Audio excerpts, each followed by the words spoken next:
But, one more question I'll ask you is, since you're, going back from your early involvement at Hopkins all the way through the Film Talk series today, have there been any significant changes that you've seen in the film culture, the film community in Baltimore over those years? well, I mean, the main thing is not as many people go out to the movies. And now we have all the, streaming and DVD and everything. We didn't have that back then. When I started, it was all 16 millimeter. But I think a lot of people, I tell people it's not the same seeing a film on your TV. Even if you have a big screen TV, you're probably going to watch it in the room where the lights are on. And it's not a group. I see film as a group activity, even though you shouldn't be talking during a film, but there's something going on in there in the crowd. Like, I think Frank Capra was the one who said it. He would never test the film except in a full theater because a comedy is only good with the crowd there. Because I think you feel more encouraged to laugh if other people are laughing. He would never test films except at a regular theater. But sometimes you can feel something going on depending on the film.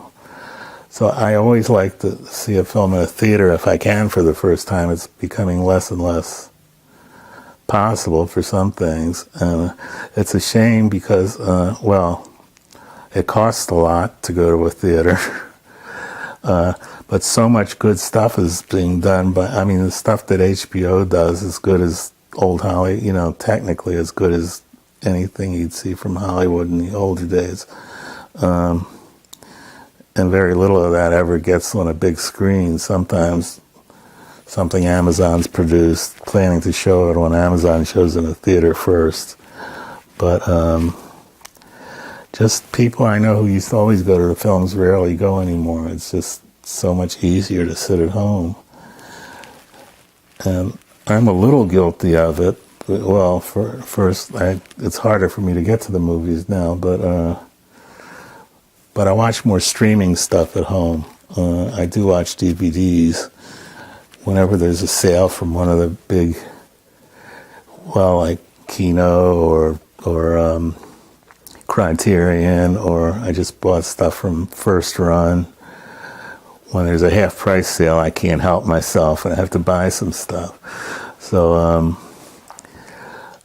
I'll look at a lot of those at home, but they've accumulated. I still have some of them I haven't looked at, and a lot of films, even though I bought a copy, I can't bear to watch them on a small screen. The example I've talked about to people lately is Playtime, the Jacques Tati film. He went broke filming that in 70 millimeter. He won it on a big screen. Have you seen Playtime? So there's things going on all around the screen. Every time I see it in the theater, I sit in a different place to get like a different angle. And every time I notice something I hadn't, a character that I'd seen later in the film, I realized he's there earlier, but you didn't notice. And he went broke doing that. But I don't think I bought the DVD, but other than the extras, I don't think I've ever looked at the whole film at home. It's just a different experience. I watch a lot of stuff on my smartphone, most of the streaming stuff. Sometimes I watch a film, but I can never see myself watching Lawrence of Arabia on my smartphone. Some films, to truly appreciate, you have to see in a theater. I notice you have that John Ford Fox set too, which is so heavy. But some of his films, he did before, he didn't do that many widescreen films because most of his good stuff was earlier. But when I finally saw a good print of Stagecoach on a screen in a theater, I liked it so much more. It's still not my favorite Ford film, but it's a great film. But seeing a film in a theater is different than seeing it somewhere else. And there was a lot of stuff going on when they started doing digital prints at the theaters. A lot of people complain it's not the same. And I think most people have, it's gotten so good, I'd rather see one of those than a scratched 35.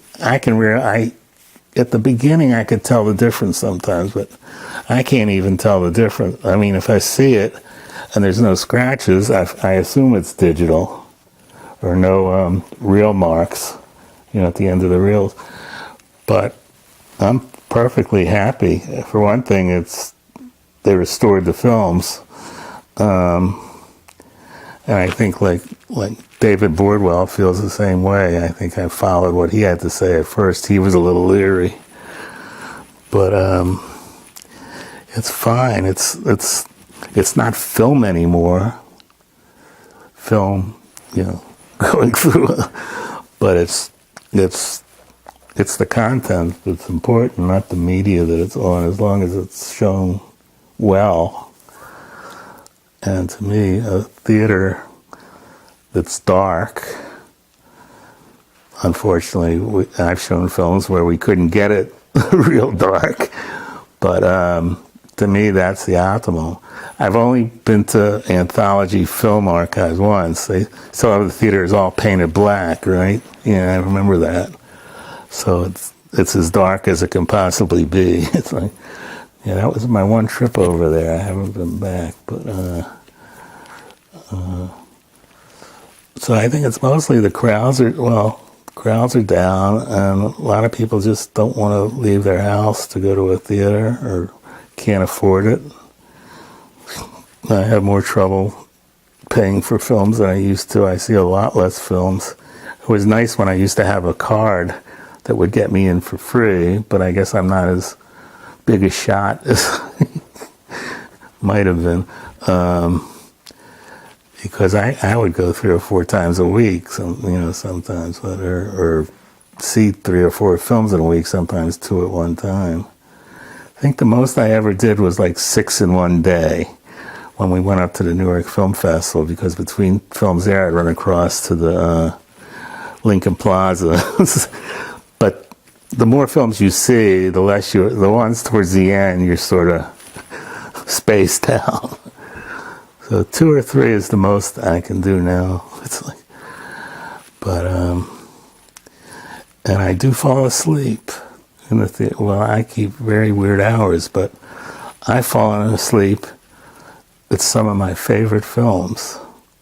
Oh, I don't know how relevant this story is, but it's one of my stories that makes me look stupid, so I love to tell them. There's a musical. It's one of the last big MGM musicals. It's Always Fair Weather with Gene Kelly. It was originally supposed to be a follow-up to On the Town, which was 3 sailors. This is 3 soldiers, because they couldn't get, Frank Sinatra wouldn't do it, and the comedian guy, Jules Munchin. So they only had Gene Kelly. So they made it into 3 soldiers. And it was Gene Kelly, Dan Daly, and Michael Kidd, choreographer. And it's the end of the war. They go to a bar and they make a pact to meet 10 years later. And they meet 10 years later and they have nothing in common. They don't like each other. It's because they don't like themselves, because none of them have become what they wanted to become. So twice this happened. I went with friends. I think the first time was AFI, at least. They said, "You fell asleep and missed the Big Dan Daly number." I said, "What? What Big Dan Daly number?" And it happened the second time. Then the third time I saw the film, there was a Big Dan Daly number. It was this big moment in the film. It was a fun song and dance thing. And it's a good film about television and advertising, and his number has to do with advertising. Yeah, I do fall asleep at films. Another reason why I go back. It's like, don't tell anybody.